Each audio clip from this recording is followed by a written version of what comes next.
65 that that is what is going to be possibly the next big lever in terms of the push for green buildings and environment friendly practices. And I'll just take a minute of yours to draw, a lot of us would have seen a popular electric vehicle car ad on TV, where a lady talks about the fact that she's bought a car, electric car, and how she is doing her 2 cents to save the world. And then her friend prods her and she says that I also save a few thousand rupees a month by using the electric car. And I honestly believe that that is the direction where the green building movement needs to go. We need to be able to make it economically more viable for people to live in how to maintain the houses that they live in need to be cheaper if they are green buildings. It is in many cases, and the fact is that we've not been able to make them as aware of those facts as we are. So to get people to be aware of the benefits that they are reaping economically out of living in green buildings is I think the key lever. And to sum up, if I were to say that once we have the consumers realize that they are economically better off staying in green homes, the green building movement, I think, will be in a different orbit altogether. I think as from CREDAI, that's an attempt that we are making. I'm sure our friends at IGBC will be our partners in that as well, and I would encourage all of us to also help us further this. Thank you so much. Which are building the field of the well-being of the occupants is specifically to the real estate where we can understand the S part of it. It has a larger dimension, and definitely we need when you talk about the G part, the governance, the standards and certifications, the different transparency which with a green building addresses is something which is very, very critical and very clear in terms of the G part, the governance part. The independence of the independent stakeholders or the independent directors, it's something which is very, very critical.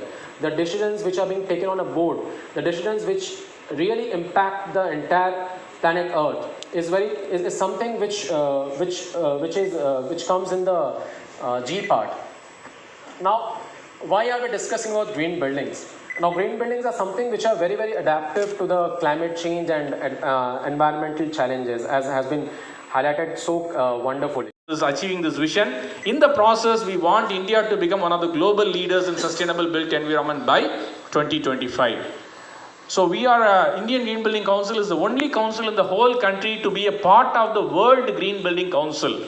Every single activity, including today's activity, will be highlighted and appreciated by 80 countries across the globe. So whatever is happening in India with respect to green buildings and built environment, as a founding member of World Green Building Council, IGBC represents in the global forum.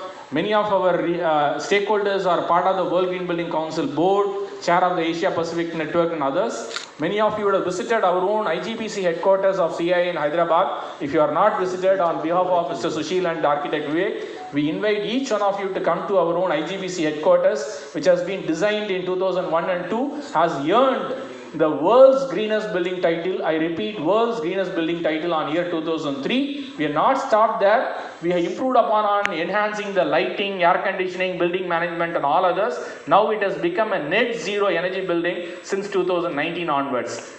Ideally speaking, we don't need the electrical power connection at all. All the power required can be met by the solar powers installed over there. Our own center has been inaugurated by then President His Excellency Dr. late APJ Abdul Kalam Sahab on 14th of 2004 actually, 20 years ago. So we enjoy the enormous amount of government support and active participation right from that particular day onwards. So as Mr. Mohta, all the dignitaries on the dais, ladies and gentlemen, a very good evening to all of you. I'd like to thank Nayantara Pal Chaudhary and Sukanya for making sure that I'm here, and I'm glad I'm here. There was so much to learn from IGBC and your presentation, Mr. Anand. I think what we need is a greener earth, a greener city, and of course, a good environment. And Sukanya has already briefed you on various things that Rotary is involved into.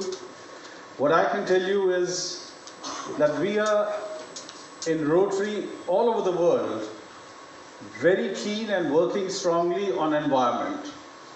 What we have is Rotary action groups all over the world, which is almost around 200 countries. And there is a Rotary Action Group on environment.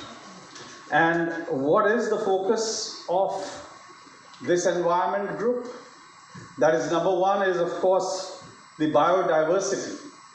We are doing a lot of projects with mangroves, whether it is Everglades in the US or whether it is Sundarbans in India.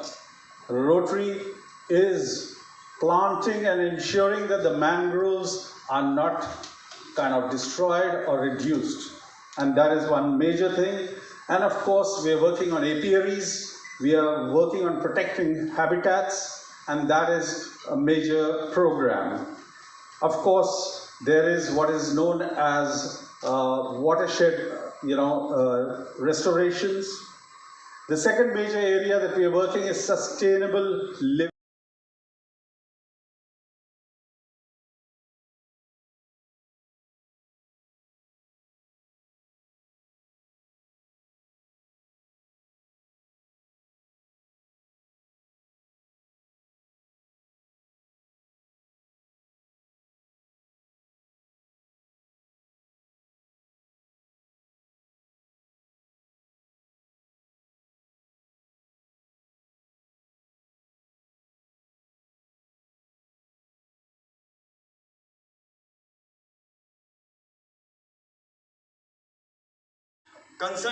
Considering all these IGBC under CII formed this Indian Green Building Councils 2 decades back, and you'll be happy to note that today India has the second biggest green building footprint in the world. IGBC has got 29 chapters across the মেনটেনেন্সটা যেতে হয় এই জন্য আমরা এই awareness প্রোগ্রামগুলো করছি যেতে মানে জনসাধারণ মানুষ এটা বুঝুক কি ভাই এটা গ্রিন বিল্ডিং এর কি লাভ আছে সেটা মেনটেনেন্স করলে কি লাভ so we are doing this programme regularly already rain water harvesting শুরু হয়েছে হ্যাঁ তো সেটাও কি আপনাদের এর মধ্যে রয়েছে হ্যাঁ আমাদের সবই আছে water conservation energy conservation better air quality, soil quality, these are all green building features. তো এই সমস্ত নিয়েই পুরো প্রোগ্রাম হয় এই সমস্ত নিয়েই সার্টিফিকেশন প্রোগ্রাম হয় আমি সুশীল মোহতা আমি Indian green building council chairman for Kolkata and president West Bengal State Level Confederation, Chairman Marlin Group. Thank you.